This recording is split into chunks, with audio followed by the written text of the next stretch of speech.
these Western boys and girls they're coming and serving me of their own free will. He said, they love me. I'm not bribing them. I'm a poor man. I can't afford it anyway. He was talking like that. Yeah, so humbly. But Srila Prabhupada, because of his exalted personal qualities, see, he was attracting so many students, even from the Western countries. We could also see that he's in a very exalted state of consciousness. And because of that, that's so attractive. I mean, who would not want to be around somebody who's in ecstasy all the time? You know, this is so wonderful. Even Krishna is attracted. Krishna is called the ashrita, or the goal of love, the object of love. And the devotee is called ashraya, or the reservoir, the shelter of that love. You see? And because the devotee holds that love, that ecstatic love for Krishna, then Krishna himself is attracted. And Krishna will come and see that devotee. Oh, what are you doing? Like, who is that great poet who's blind? Surdas? Surdas, yeah, Surdas in Vrindavan. He was blind, but he was singing these beautiful songs to Krishna. And because Krishna was so attracted, he had to come there and hear. And he would sit and just sit before Surdas and simply listen for hours. And Surdas was wondering, who's this boy who always comes and listens? This young cowherd boy. I wonder if it's Krishna. I'll catch him. He tried to catch him and he couldn't catch him. So the devotee always wants to attract Krishna by love. We certainly can't force Krishna to do anything. So if we can attract Krishna, then we can attract anybody. And this is the art of preaching. Simply to share the beautiful qualities of Krishna and his pure devotees and his devotional service, his esoteric teaching. And like that, automatically the sincere people will be attracted. So, what time? 7:49. Well, let's see if we have any questions. We have one from Swati. Please accept my humble obeisances, Babaji.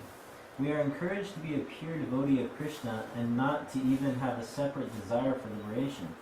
So why don't we just strive to serve the Guru for everything that he has done for us? Why do we need to have a promise of deliverance from Guru on behalf of Krishna at the time of initiation? Because we need to have some hope. The mind especially needs a goal. You see? If we were to say, okay, that's it, you're enlightened, then what would be the point of further activities? You see? Just like we see this in some spiritual organizations or among some devotees, that when they get the initiation, then they slacken their devotional service. We've seen this once or twice, even in our group. That, I got the initiation, now I can relax. But actually, initiation is just the beginning. The real goal is to attain liberation, to be accepted by Krishna, to attract Krishna so that he comes to see directly, to see your devotional service, to accept your service personally. So, if we didn't have this high goal, see, then we might become confused and think that the goal is simply to get some initiation or get some spiritual name or maybe get some Gayatri mantra or something like that. We've seen this several times. Someone will get initiation and then they immediately fall down. Because they were thinking the initiation is the goal. But no. Adao, Shraddha, Sadhu Sango. Sadhu Sango. Then what? Tatha Bhajana Kriya. Bhajana Kriya. Yeah. So the initiation is the beginning of this Bhajana Kriya. And the Bhajana Kriya has to go until Anartha Nivritti, right? Yeah. When the anarthas, when the bad qualities are removed, Nishtha. then nishtha, then steadiness. Then the devotee doesn't fall down anymore. See? So at least one should perform the strict rules and regulations of devotional service until reaching this stage of anartha nivritti. Then the raganuga bhakti begins, and he can more or less go in any way that he likes, by spontaneous attraction. Because at that point the heart is pure.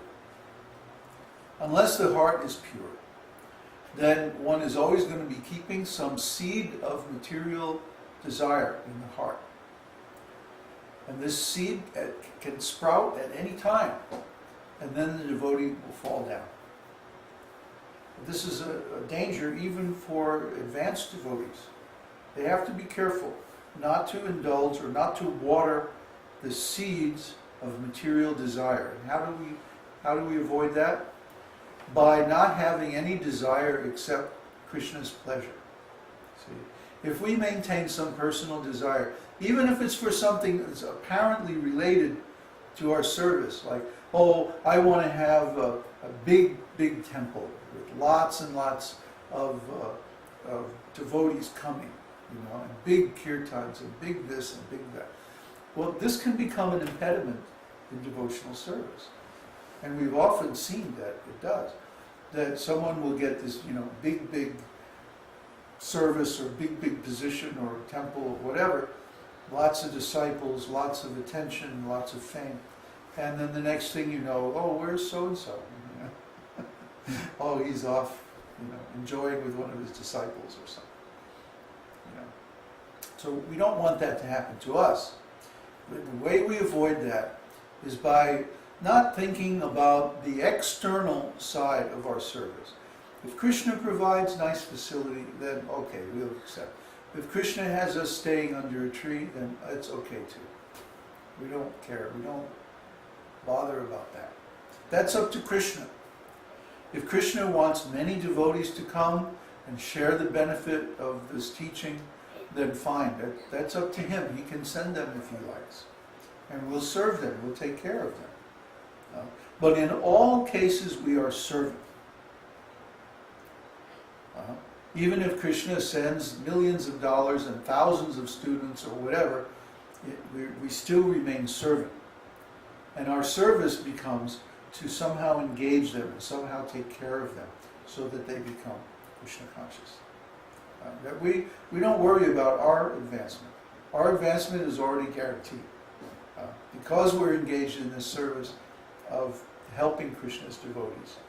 Like he says in chapter 18 of Bhagavad-gītā, that the devotee who explains the supreme secret to the other devotees is my most dear servant, and there will never be another one more dear than him. So, yes, we should keep always this goal that I want to be the servant of the Lord. A great example of this is Advaita Acharya. Advaita Acharya was a mixed incarnation of Narayan and Shiva. He was like Narayan on the outside and Shiva on the inside. You haven't read Caitanya-caritāmṛta.